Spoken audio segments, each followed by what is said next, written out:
अलीराजपुर की सोंडवा तहसील के ग्राम पंचायतों के हाल बेहद खराब है, जहां की आबादी हजारों की संख्या में होने के बावजूद यहां मूलभूत सुविधाओं का अभाव है। ये जमीनी हकीकत उस इलाके की है जो दुर्गम है, पर इतना भी नहीं कि आजादी के 7 दशक बीत जाने के बाद भी विकास की धारा से न जुड़ सके।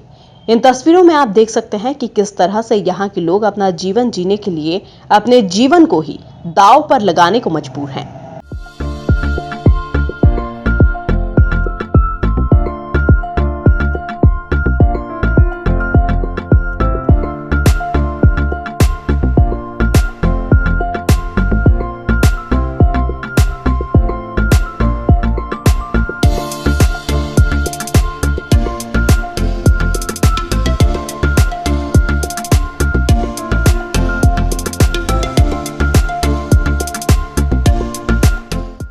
इन सभी ग्राम पंचायतों की जनसंख्या करीब 7,000 से अधिक है, जहां अपनी रोजमर्रा की जरूरत और अपनी मूलभूत शिक्षा के साथ ही स्वास्थ्य सुविधा के लिए ग्रामीण उफनते नाले को पार करने के लिए मजबूर। क्या नाम है, आप किस गांव के हो और क्या समस्या है? मेरा नाम राकेश गणेश है सर। मैं उचला फलिया का रहने वाला हूं और समस्या सर ये है कि यहाँ पर कोई स्वास्थ्य सुविधा है ही नहीं और नाले से उस पार में कम से कम 4 से 5 गांव है। वहाँ से कम 7 से 8 हज़ार आबादी रहती है, तो वो इसी मार्ग से आना जाना रहता है उन लोगों का। तो अभी मेरा ही मान लो, मैं उस पार का रहने वाला हूँ, तो बखतगढ़ गया था अभी, तो अभी पानी गिरा तो ये नाला उफन के आ गया। अब मैं उस साइड कैसे जाऊँ, तो वेट कर रहा हूँ। अगर पानी वैसा गिरता रहा तो मेरे को इसी साइड रहना पड़े। तो सर और कोई बीमार हो जाता तो उसको ज़्यादा कोई बीमार डिलीवरी वाले हो तो इस पार लाने के लिए हमको ये नाले की वेट करना पड़ता। जैसे तैसे वो क्या बोलते हैं, झोली में डाल के लाते, फिर वहाँ बखतगढ़ ले जाना पड़ता। और यहाँ पे कोई भी प्रशासन या जनप्रतिनिधि कोई भी यहाँ पे कोई पूछने नहीं आता क्या समस्या है। कभी ऐसा हुआ है कि नाले में से मजबूरी में निकलना पड़ा बीमार को लेकर या बच्चों को लेकर? सर एक बार ऐसा हुआ, बाजार फलिया में कोई फांसी लगा के उसकी मौत हो गई थी, तो पोस्टमार्टम के लिए अब अधिकारी आए तो उस पार जा नहीं सकते, तो यहाँ गांव वाले लोगों ने क्या करा कि सब वो लकड़ी बांध के ने सब रस्सा बांध के खींच के इधर निकाल के वहाँ पोस्टमार्टम करा के वापस इधर ले गए। तो ऐसी समस्या लोगों को आती है। इस गांव की समस्या ये नदी नाला आ जाता तो इधर से उधर जाना बहुत समस्या है, क्योंकि ये पानी के वजह से, नाले के वजह से आज भी बच्चे मीडियम स्कूल में पढ़ने गए, कैसे खंबे पे उठा के ले गए।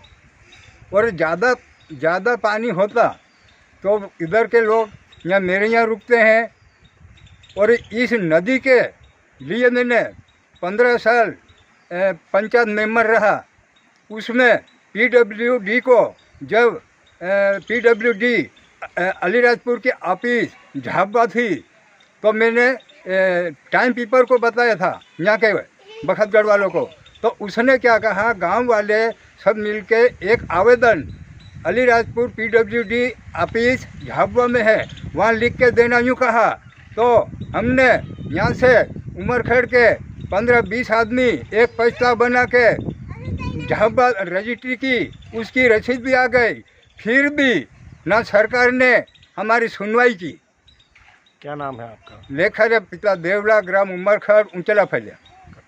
बेटा क्या नाम है आपका? कहाँ से आ रहे हो आप? बखतगढ़ स्कूल गई थी। अभी कहाँ जा रही हो? घर। कौन सा गांव है आपका? उमरखेड़। तो कौन लेने आएगा आपको? पापा। आपके पापा अभी कहाँ पर खड़े हैं? इस तरफ। तो यहाँ पे आप क्यों बैठे हो अभी यहाँ पे क्यों बैठे हैं आप? यहाँ पे पानी पहुँचा है। तो आप कैसे जाएंगे आप यहाँ से? पापा लेने आएंगे तो जाएंगे। आज़ादी के 70 से अधिक सालों के बाद भी आम आदमी का संघर्ष कम होता दिखाई नहीं दे रहा है।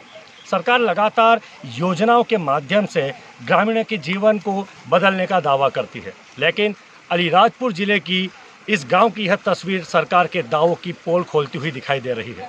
शिक्षा और स्वास्थ्य के लिए किए जा रहे इस संघर्ष को देखकर आपकी भी आंखें नम हो जाएगी। देखिए इन तस्वीरों को कि ये किस तरह से सरकार के दावों को सूखते दिखाई दे रही है। कुल मिलाकर देखा जाए तो आजादी के 7 दशक पूरे होने के बाद भी यहाँ के ग्रामीण संघर्षमय जीवन जीने को मजबूर है, जहाँ शासन और प्रशासन कब तक इन इलाकों की सुध लेगा, ये तो आने वाला वक्त ही बताएगा।